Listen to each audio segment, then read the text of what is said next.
blog ବି ହେଲା ତମର ଗଲା ଆଜି ଆଉ ତମେ ଆଡ଼େ ଏମିତି ଆଗୁଛି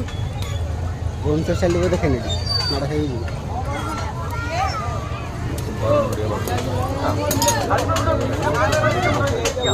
ଯାହାର ମୂଲ୍ୟ କୋଡ଼ିଏ ଟଙ୍କା ଯେକୌଣସି ଗ୍ଲାସ୍ ସଂଗ୍ରହ କଲେ ମାତ୍ର 20 ଟଙ୍କା ଆଜ୍ଞା ହଉ ବିଭିନ୍ନ ପ୍ରକାର ମଗ ରହିଛି ଯେକୌଣସି ମଗ ସଂଗ୍ରହ କଲେ ମାତ୍ର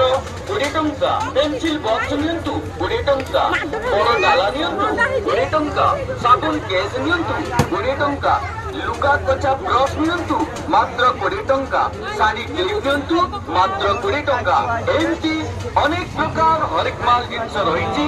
ଯେକୌଣସି ଗୋଟେ ଜିନିଷ ସଂଗ୍ରହ କଲେ ମାତ୍ର 20 ଟଙ୍କା ଆଜ୍ଞା ହଁ 20 ଟଙ୍କା ଦେଇ ଆପଣ ଆପଣଙ୍କର ମନପସନ୍ଦ ଜିନିଷ